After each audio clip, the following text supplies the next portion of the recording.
Assalamualaikum warahmatullahi wabarakatuh. Apa kabar anak soli dan solihah? Mudah-mudahan kabar antum semua senantiasa dalam keadaan sehat. Alhamdulillah, berjumpa kembali di pembelajaran via online mata pelajaran Saqofah Fikih bersama Ustadz Syamsi. Baik, sebelum kita memulai belajar, terlebih dahulu kita berdoa. A'udzu billahi minasyaitonir rajim. Bismillahirrahmanirrahim. Allahumma anfa'na bima 'allamtana wa 'allimna ma yanfa'una wa zidna 'ilman nafi'a. Rabbi zidna 'ilma warzuqna fahma birahmatika ya arhamar rahimin. Qala Allah Ta'ala, Inna ad-dina 'indallahil Islam. Artinya, sesungguhnya agama yang diridhoi Allah hanyalah Islam. Quran Surah Ali Imran ayat 19. Taib yang sudah berdoa, saya doakan dimudahkan dalam belajarnya. Amin ya rabbal alamin. Taib anak solih dan solihah, hari ini kita akan melanjutkan materi terkait keutamaan orang berilmu.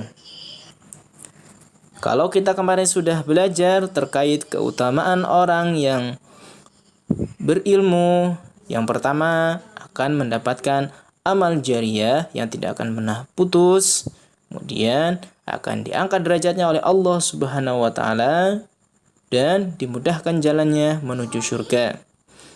Nah, hari ini kita akan melanjutkan terkait keutamaan orang yang berilmu, yakni semangat di dalam menuntut ilmu. Taib anak solih dan solihah, kita ketahui bahwasanya menuntut ilmu adalah kewajiban bagi setiap muslim. Menuntut ilmu juga merupakan bagian dari ibadah kita kepada Allah Subhanahu wa taala. Maka sudah seharusnya kita sebagai seorang muslim harus bersemangat di dalam menuntut ilmu. Karena kalau kita semangat di dalam menuntut ilmu, insyaallah Allah Subhanahu wa taala akan memberikan kemudahan kita di dalam menuntut ilmu ataupun belajar. Nah, anak solih dan solihah, semangat seseorang di dalam menuntut ilmu itu ditandai dengan yang pertama, sungguh-sungguh di dalam belajar. Kemudian yang kedua, tidak bermalas-malasan. Jadi, orang yang semangat di dalam menuntut ilmu itu ditandai sungguh-sungguh di dalam belajar dan tidak bermalas-malasan ketika belajar. Apabila seseorang bersungguh-sungguh di dalam belajar ataupun menuntut ilmu, maka ia akan mendapatkan ataupun memahami ilmu yang ia pelajari. Karena menjada wajada. Barang siapa yang bersungguh-sungguh, maka ia akan mendapatkannya. Jadi, kita harus semangat, bersungguh-sungguh, dan tidak bermalas-malasan ketika belajar ataupun menuntut ilmu. Karena kalau kita bersungguh-sungguh dan tidak bermalas-malasan, maka kita akan mendapatkan atau memahami ilmu yang kita pelajari. Jadi, antum semua harus semangat ya, anak solih dan solihah, di dalam belajar ataupun menuntut ilmu. Tidak boleh bermalas-malasan. Apabila kita ingin menjadi seseorang yang ahli ilmu, baik itu ilmu agama dan ilmu dunia, maka kita harus bersemangat di dalam belajar. Dengan cara apa?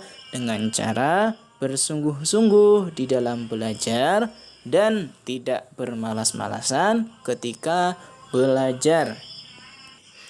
Contohnya, apabila kita ingin menjadi seseorang yang ahli ilmu agama, maka kita harus senantiasa bersungguh-sungguh mempelajari ilmu agama. Kita bersungguh-sungguh untuk mempelajari Al-Quran. Kita bersungguh-sungguh untuk mempelajari hadis. Kita bersungguh-sungguh untuk mempelajari ilmu tentang sholat, ilmu tentang fikih, dan masih banyak lagi ilmu agama yang kita pelajari jika kita ingin menjadi orang yang ahli ilmu agama. Tentu kita juga menginginkan agar kita menjadi seorang yang ahli di dalam ilmu dunia. Contohnya seperti Ibnu Sina, di mana beliau menjadi seorang yang ahli di dalam ilmu kedokteran. Beliau juga adalah seseorang tokoh Islam atau ulama. Ya, tentu juga kita menginginkan seperti beliau agar kita menjadi seorang yang ahli di dalam ilmu kedokteran, kemudian ahli di dalam ilmu matematika, dan lain-lain. Nah, kita sebagai seorang muslim harus tetap senantiasa mempelajari ilmu tersebut. Agar apa? Agar kita bisa memberikan manfaat bagi orang lain. Nah, apa yang terjadi jika seseorang tidak mau mempelajari ilmu agama? Tentu dia tidak akan memahami tentang agama tersebut. Misalkan dia tidak mau mempelajari ilmu membaca Al-Quran, tentu orang tersebut sudah dipastikan tidak akan bisa membaca Al-Quran.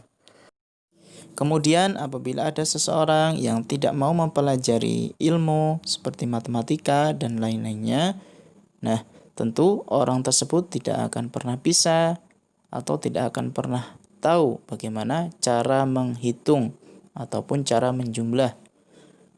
Nah, sayang bukan anak soleh dan solihah? Padahal kita ketahui bahwasanya menghitung, menjumlah merupakan hal yang penting juga di dalam kehidupan kita sehari-hari. Bagaimana seorang pedagang kalau tidak bisa menghitung jumlah uangnya, tentu ia akan rugi. Nah, bagaimana juga kita ingin menjadi seorang yang ahli di dalam ilmu matematika seperti Al-Khwarizmi yang ahli di dalam ilmu matematika kalau kita tidak mau mempelajari ilmu tersebut. Ya, dan bagaimana kita ingin menjadi seorang yang ahli di dalam ilmu kedokteran kalau kita seperti Ibnu Sina, kalau kita tidak mau mempelajari ilmu tersebut. Taib, anak solih dan solihah, dapat disimpulkan apabila kita hendak menjadi seseorang yang ahli ilmu, baik ilmu agama maupun ilmu dunia, maka kita harus senantiasa bersemangat, bersungguh-sungguh di dalam belajar dan tidak bermalas-malasan ketika belajar.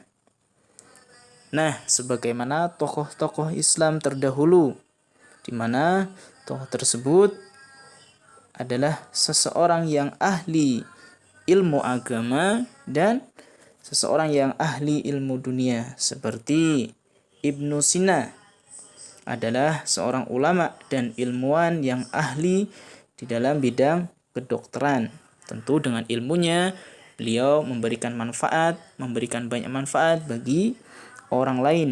Kemudian ada Al-Khwarizmi. Beliau adalah seorang ulama dan ahli di dalam bidang matematika yang diakui oleh dunia.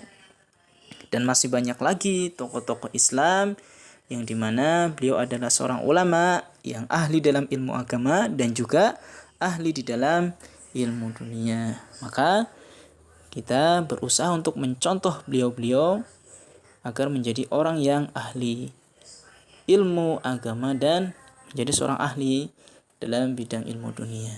Maka kita harus bersemangat ya, solih-solihah di dalam belajar. Taib, itulah materi kita hari ini. Mari sama-sama kita tutup dengan membaca doa penutup majelis. Subhanaka Allahumma wa bihamdika asyhadu an la ilaha illa anta astaghfiruka wa atubu ilaik. Ustaz akhiri, Wassalamualaikum warahmatullahi wabarakatuh.